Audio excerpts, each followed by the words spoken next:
Amanda from Pontes Books here with our Chapter 4 Historical Tidbit for The Prince and the Pauper.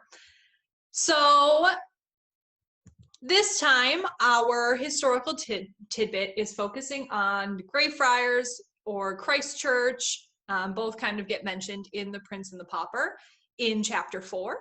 So this is a location where Edward kind of stumbles upon it just after being caught outside the palace wearing Tom's clothes, and he doesn't really have a great time. So I'm going to read, this is the excerpt from the story where we kind of first stumble upon this Greyfriars Church, or later called Christ Church.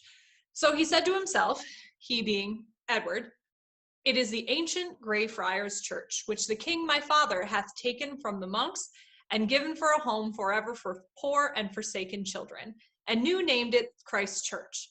Right gladly will they serve the son of him who hath done so generously by them, and the more that the son is himself as poor and as forlorn as any that be sheltered here this day, or ever shall be."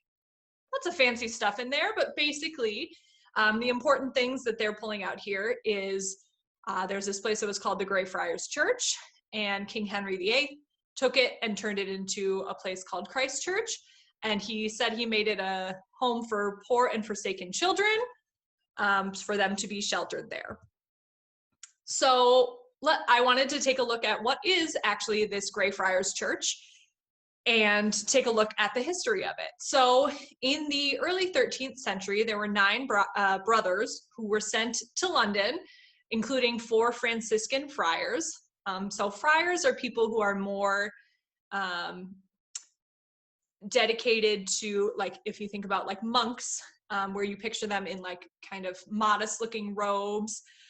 They usually take a vow of poverty, and a lot of times priests in general do this, but the idea is that they wanted to live like St. Francis of Assisi way back. They all kind of descend from that time period, and so they usually wear simple robes.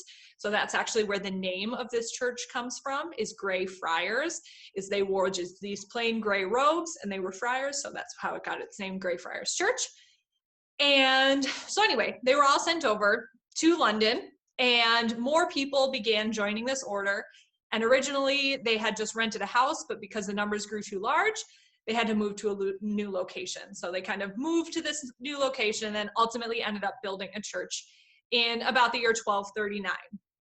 Originally, it only cost about £200 to build, which again, this was a long time ago, so those conversions can't necessarily be considered to be equal to what it would be today. And then it was eventually rebuilt on a larger scale, completed in 1327. I saw different dates here. There was something that was closer to 1360, so I'm not sure exactly what the final date was on that. But this was then what ultimately became that Greyfriars Church. And over time, they became popular, particularly with the royals. And so several royal people actually chose to be buried there. And it's said that that might have like led to a little bit of the downfall of this church in the long run, was this not necessarily a need, but a desire for the monks to try and please kind of the royals in the nearby area and to keep them happy rather than focusing on the needs of their church. So everything was going fine for a while. They made it through a good portion of the Reformation. So the Reformation, we referenced it a little bit in one of our earlier videos, but basically this is when, this was going on all over the world, but in England, this is when King Henry VIII moved England from being Catholic to being Protestant, to following the Church of England. And so at that time,